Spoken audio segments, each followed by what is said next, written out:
네, 오늘은 이 본문 말씀을 중심으로 해서 귀 뚫은 종이라고 하는 제목으로 말씀을 드려보겠습니다.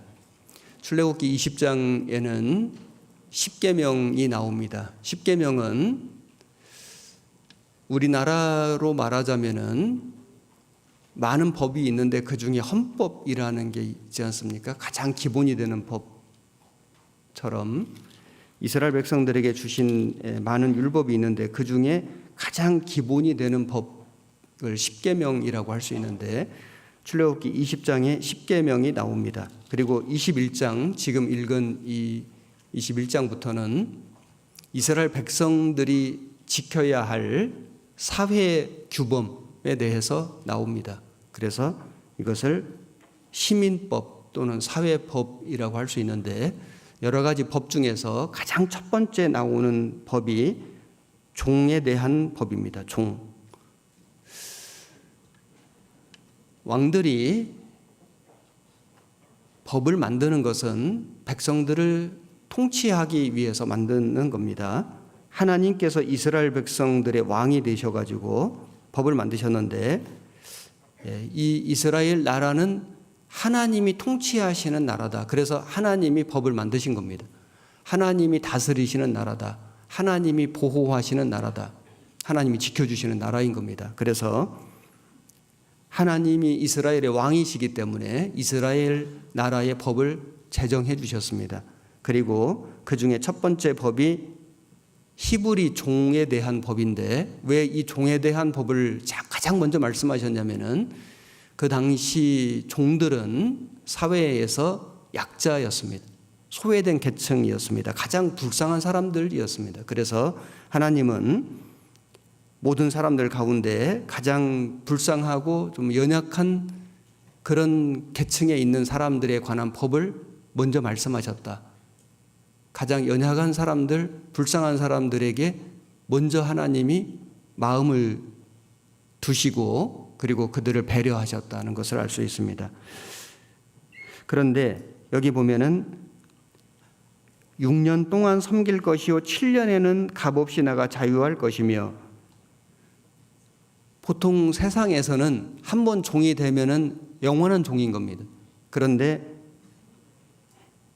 하나님은 히브리 사람이 종이 되면은 6년간 일한 것으로 그 삭을 다 한 거기 때문에 그 값을 다 치른 거기 때문에 7년째가 되면은 해방시켜라 이렇게 말씀하신 것입니다.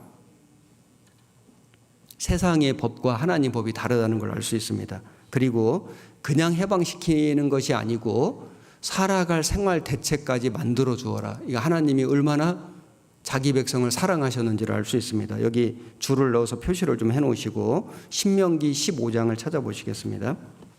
15장 12절입니다. 네 동족 히브리 남자나 히브리 여자가 네게 팔렸다 하자 만일 6년을 너를 섬겼거든 제 7년에는 너는 그를 놓아 자유하게 할 것이요 그를 놓아 자유하게 할 때에는 공수로 가게 하지 말고 네 양무리 중에서와 타작 마당에서와 포도주 틀에서 그에게 후히 줄지니 곧 네 하나님 여호와께서 네게 복을 주신 대로 그에게 줄지니라. 여기 히브리 남자나 히브리 여자가 유대인이죠. 팔렸다 하자. 자, 종으로 팔려왔으면은 6년 지나면은 7년째에 그를 놓아 자유하게 하라. 해방시키라는 말씀이죠.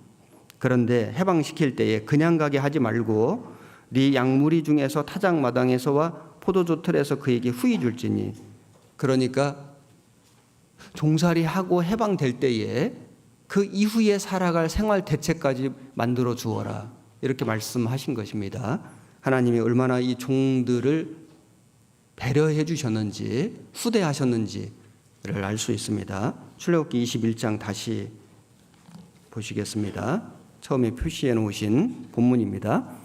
21장 3절 그가 단신으로 왔으면 단신으로 나갈 것이요 장가 들었으면 그 아내도 그와 함께 나가려니와 상전이 그에게 아내를 주므로 그 아내가 자녀가 낳았으면 그 아내와 그 자식들은 상전에게 속할 것이요 그는 단신으로 나갈 것이로되. 자, 여기 단신으로 왔으면, 그러니까 종이 팔려올 때에 혼자 왔으면 그 말이죠. 혼자 왔으면은 해방될 때 혼자 나가면 된다. 그런데 장가들어서 왔으면은 그 아내도 같이 해방시켜라. 이미 결혼한 상태로 종으로 팔려왔으면은 해방될 때도 그 아내까지 해방시켜라. 그 말씀이죠. 그런데 4절에 보시면 상전이 그에게 아내를 주므로, 그러니까 단신으로 왔는데 상전이 여종을 줘가지고 결혼을 한 겁니다. 자식을 낳은 겁니다. 그러면은 그 아내와 그 자식들은 상전에게 속할 것이요 그는 단신으로 나갈 것이로되, 6년 동안 일을 하고 7년째에 해방이 될 때에 단신으로 온 그 종만 해방이 되고 주인이 그 여종을 줘서 결혼을 하게 했고 자녀를 낳았으면은 그 여종과 그 자녀는 주인의 소유이기 때문에 그대로 두고 그 종만, 그 단신으로 온 그 남편만 해방시켜라. 그 말씀이죠. 그런데 이것이 인간적으로 생각을 해보면은 부부가 살다가 생이별을 하게 되는 거다. 이게 좀 너무 좀 비정한 거 아니냐 이런 생각을 할 수 있습니다. 하나님께서 이렇게 말씀하신 이유를 좀 생각을 해보면은 하나님께서 종의 입장도 배려를 하셨지만은 그 주인의 입장에서도 배려해 주신 거다. 왜냐하면 주인의 소유를 준 거거든요. 그래서 6년간 살았는데, 그래서 자녀까지 낳았는데 그 여종은 주인이 준 거기 때문에 그 주인 것도 하나님이 배려해 주신 거다. 그래서 공평하게 하신 거다. 그래서 당신은 이 종 제도가 있었기 때문에 하나님은 약자의 편에서도 배려해 주셨지만은 그러나 주인의 입장에서도 하나님이 공평하게 배려해 주신 거다. 이렇게 이해를 할 수 있습니다. 5절에 보시면은 5절에 종이 진정으로 말하기를 내가 상전과 내 처자를 사랑하니 나가서 자유하지 않겠노라 하면 상전이 그를 데리고 재판장에게로 갈 것이요 또 그를 문이나 문설주 앞으로 데리고 가서 그것에다가 송곳으로 그 귀를 뚫을 것이라. 그가 영영이 그 상전을 섬기리라. 그런데 그 종이 남편이 상전도 사랑하고 자기 아내도 사랑하고 자식도 사랑하고, 그래서 사랑하니까 내가 자유하지 않겠노라. 나는 해방되지 않고 그냥 종으로 남겠노라. 그렇게 결정을 한다면은 상전이 그를 데리고 재판장에게로 가서 재판장에게 확인을 받고, 그리고 그 주인 문이나 문설주 앞으로 데리고 가서 송곳으로 그 귀를 뚫을 것이라. 그가 영영이 그 상전을 섬기리라. 이 단신으로 온 그 남자 종은 6년 동안 주인을 섬겼기 때문에 7년째 해방될 수 있는 자유, 권리가 있었습니다. 그럼에도 불구하고 그 종이 자기가 주인도 사랑하고 아내도 사랑하고 자식도 사랑하고, 그래서 함께 살기를 원한다면은 자기 자유를 포기하고 자기 권리를 포기하고, 그리고 영영이 내가 종으로 남겠습니다. 이렇게 결심을 하고 재판장에게로 가고, 재판장이 그를 데리고 주인 집에 가서 송곳으로 그 귀를 뚫을 것이라. 그러면은 그 주인의 그 문설주에 핏자국이 남겠죠. 송곳으로 이 귀를 이 문설주에 대고 뚫으니까 핏자국이 문설주에 남을 것이고 그 종의 귀에는 구멍이 뚫리겠죠. 귀 뚫은 종이 되는 겁니다. 자, 이걸 아내의 입장에서 또 자식의 입장에서 생각을 해보면은 이제 기한이 지나고 자기 남편 되는 종이 해방될 날이 다가온 겁니다. 그러면은 한편으로 남편의 입장에서 생각하면은 야, 자유 얻어서 좋겠다 생각하지만은 가족 입장에서 생각하면 생이별이 되는 거지 않습니까? 그래서 그날이 오는 것을 이제 초조히 기다리는데 어느 날 남편이 왔는데 귀에 구멍이 뚫려 있는 거예요.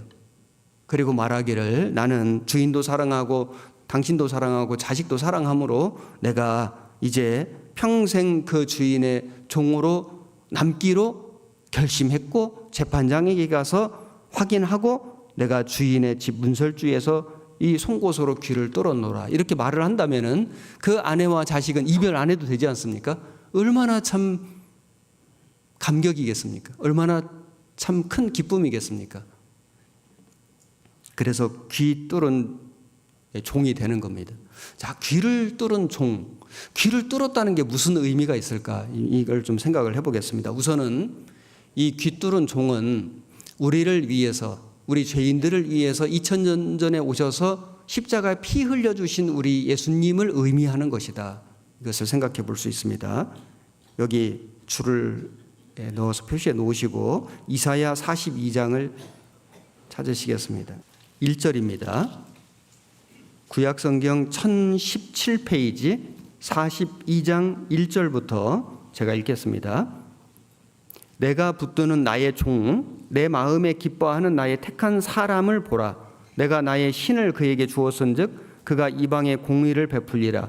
그는 외치지 아니하며 목소리를 높이지 아니하며 그 소리로 거리에 들리게 아니하며 상한 갈대를 꺾지 아니하며 꺼져가는 등불을 끄지 아니하고 진리로 공의를 베풀 것이며 그는 쇠하지 아니하며 낙담하지 아니하고 세상에 공의를 세우기에 이르리니 섬들이 그 교훈을 앙망하리라. 여기 이 말씀은 초림하신 예수님에 대한 예언이거든요.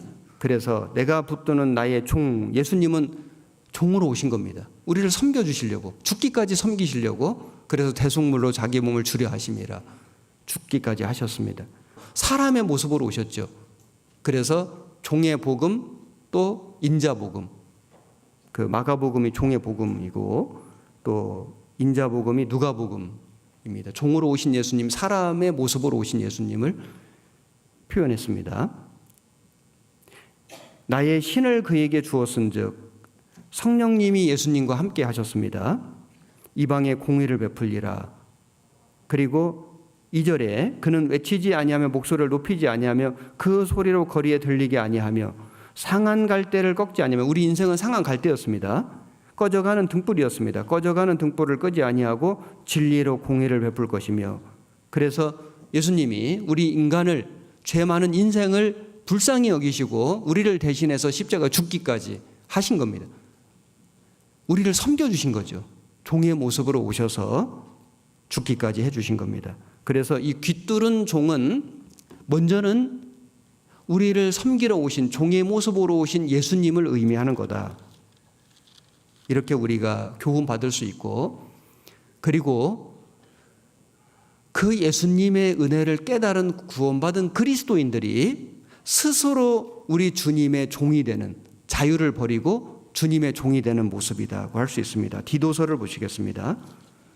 3장 3절입니다. 신약성경 349페이지 3장 3절부터 제가 읽겠습니다. 우리도 전에는 어리석은 자요, 순종치 아니한 자요, 속은 자요, 각색 정욕과 행락에 종노릇한 자요, 악독과 투기로 지낸 자요, 가증스러운 자요, 피차 미워한 자이었으나 우리 구주 하나님의 자비와 사람 사랑하심을 나타내실 때에 우리를 구원하시되 우리의 행한 바 의로운 행위로 말미암지 아니하고 오직 그의 긍휼하심을 조차 중생의 씻음과 성령의 새롭게 하심으로 하셨나니. 여기 우리도 구원받은 사람이죠. 전에는, 구원받기 전에는 어리석은 자요, 순종치 아니한 자요, 속은 자요, 각색 정욕과 행락에 종노릇한 자요. 우리가 누구의 종이었냐면은 세상의 종이었습니다. 죄의 종이었습니다. 행락의 종이었는데, 그런데 우리가 그 종에서 어떻게 해방이 됐냐면은 예수님의 긍휼하심을 좇아서, 그래서 그 예수님이 우리를 구원해 주셨기 때문에 우리는 그 죄에서, 그 심판받을 운명에서 해방이 된 겁니다. 그래서 진리를 알지니 진리가 너희를 자유케 하리라. 진정한 자유를 얻게 된 겁니다. 구원받은 그리스도인들은 이제 더 이상 세상의 종이 아닙니다. 더 이상 죄의 종이 아닙니다. 행락의 종이 아닙니다. 이제는 우리 스스로 나를 구원해 주신 우리 주님의 종으로 살아가는 겁니다. 왜냐하면 우리를 구원해 주신 그 은혜가 너무 크기 때문에 스스로 종이 되어서 주님을 사랑하며 살아가는 겁니다. 그 남자 종이 내가 주인도 사랑하고 내가 아내도 사랑하고 자식도 사랑함으로 내가 나가서 자유하지 않겠노라. 스스로 그 해방될 수 있는 권리를 포기한 것처럼 우리도 주님을 너무 사랑하기 때문에 우리가 스스로 육신의 자유를 포기하고 주님의 종으로 살아가는 것입니다. 아프리카 노예 시장에 어떤 노예가 너무나 나이가 많고 병이 들어가지고 안 팔리는 거예요. 아무도 안 사가는 겁니다. 어떤 선교사가 지나가다가 그 나이 많고 늙은 병든 노예를 보고 너무 불쌍해가지고 주인에게, 그 사람을 파는 주인에게 이 노예의 값이 얼마입니까? 얼마입니다. 그래서 그 값을 주고 산 겁니다. 그리고는 그 노예 앞에서 그 노예 문서를 쫙쫙 찢어버린 겁니다. 그리고 말하기를 이제 당신은 자유입니다. 당신 마음대로 편하게 사십시오 하고 풀어준 겁니다. 그런데 그 나이 많고 늙은 그 병든 그 노예가 계속 선교사님을 따라오는 거예요. 그래서 말하기를 당신은 이제 자유이니까 마음대로 편한 대로 사십시오. 그 노예가 이렇게 말합니다. 내가 전에는 눈에 보이는 그 노예 문서에 매여서 이 쇠사슬에 매여서 종으로 살았는데 이제는 내가 눈에 보이지 않는 선교사님의 사랑에 매여서 그 사랑의 줄에 묶여서 이제는 선교사님을 섬기며 살고 싶습니다. 이렇게 말했다는 겁니다. 우리 구원받은 그리스도인의 심정과 비슷하죠. 우리가 구원받기 전에는 세상의 종이었고 죄의 종이었고 그리고 행락의 종이었는데, 종이니까 세상 섬기고 죄를 섬기고 행락을 섬기고 거기에 매여서 묶여서 살아가는 그런 삶이었는데, 우리가 구원을 받고 나니까 우리 주님의 그 보혈로 우리를 구원해 주신 거지 않습니까? 그 종으로 오신 예수님, 그 사랑을 깨달으니까 우리가 스스로 이제는 주님의 종이 되고 주님의 사랑에 매여서 주님의 그 사랑에 묶여서 살겠습니다. 이제는 주님만을 섬기며 살겠습니다. 이것이 구원받은 그리스도인의 심정이지 않습니까? 그래서 이 귀뚫은 종의 모습은 1차적으로는 나를 위해서 십자가에 죽기까지, 종으로 오셔서 죽기까지 하신 예수님의 모습이 되고, 그리고 그 예수님의 사랑을 깨달아서 스스로 자유를 포기하고 주님의 종으로 살아가는 그리스도인의 모습이라고 할 수 있습니다. 진정한 자유가 뭐냐면은 이런 겁니다. 물고기는 물속에서 자유를 누리는 거거든요. 물고기가 나는 이제 물에서만 살고 싶지 않아. 내가 이 물에서 해방되고 싶어. 만약에 그 물고기가 물 밖으로 뛰쳐나온다면은 그 물고기는 자유를 얻기는 얻었는데 어떤 자유입니까? 그 자유는 아주 잠시고 결국에는 죽음입니다. 그 물고기에게 하나님이 자유를 주셨는데 제한된 자유, 한정된 자유거든요. 물속에서 자유, 물속에서. 그 물속에 있을 때에 물고기는 정말 진정한 자유를 누릴 수 있었는데, 그런데 그 물에서 해방되기를 원했기 때문에 결국에는 물고기는 그 진정한 자유를 잃어버리고 죽을 수밖에 없습니다. 구원받은 그리스도인은 구원을 받아서 진리를 알지니 진리가 너희를 자유케 하라. 자유를 얻었거든요. 그런데 이 자유가 방종이 아닙니다. 내 마음대로 사는 자유가 아니고 제한된 자유, 한정된 자유예요. 뭐냐면은 주님의 사랑 안에서의 자유, 주님의 몸된 교회 안에서의 자유거든요. 그래서 우리가 자칫 잘못하면은, 자칫 착각하면은, 야, 나는 자유롭게 살고 싶어. 주님에게서 매여 있지 않고 또 교회 안에 매여 있지 않고 내 마음대로 살고 싶어. 그러면은 그 자유는 잠깐 육신의 자유가 주어지는 것 같지만은 그것은 결국에는 자기에게 불행을 가져오는, 진정한 자유를 잃어버리는 결과를 갖게 됩니다. 연줄이 연을 딱 메고 있거든요. 그래서 연이 이 창공을 막 날아다니는데, 그런데 어느 날 바람이 세차게 부는데 이 연이 생각을 하는 겁니다. 아, 나는 이 창공을 더 힘있게 더 높이 날고 싶어. 그래서 이 연이 스스로 막 몸을 비틀어 가지고 연줄을 끊어버린 거예요. 그러니까 이 연이 막 세차게 막 공중으로 날아가는데 처음에는 와, 이게 진짜 자유구나 그랬죠. 그랬는데 금방 얼마 못 가서 연이 팽그르르 돌더니 땅에 곤두박질 치는 겁니다. 왜냐하면은 이 연에게 주어진 자유는 연줄에 묶여져 있을 때 자유를 누리는 거거든요. 연줄을 끊는 게 자유가 아닌 겁니다. 그래서 우리가 이 진정한 자유가 뭐냐? 구원받은 그리스도인은 나를 위해서 종으로 와주신, 그래서 사람의 모습으로 오셔서 십자가 죽기까지 하신 그 주님에게 매여 있는, 사실은 그 주님을 주인으로 섬기는 그 종의 신분으로 살아가는, 그것이 우리에게 주어진, 그리스도인들에게 주어진 진정한 자유인 거다. 그래서 구원받은 성도는 주님의 사랑에 매여 있을 때 자유를 느끼고 주님의 몸된 교회 안에 거할 때에 진정한 자유를 누리는 겁니다. 갈라디아서를 보시겠습니다. 갈라디아서 5장 1절 제가 읽겠습니다. 그리스도께서 우리로 자유케 하려고 자유를 주셨으니 그러므로 굳세게 서서 다시는 종의 멍에를 매지 말라. 5장 13절 같이 읽겠습니다. 형제들아, 너희가 자유를 위하여 부르심을 입었으나 그러나 그 자유로 육체의 기회를 삼지 말고 오직 사랑으로 서로 종노릇하라. 그래서 진정한 자유는 구원함을 받고 주님의 사랑에 매여 있는 것, 그리고 주님의 말씀 안에서 서로 순종하고 사랑하는 것, 이것이 매여 있는 것 같지만은 진정한 자유를 누리는 길이다. 것을 우리는 교훈받을 수 있습니다.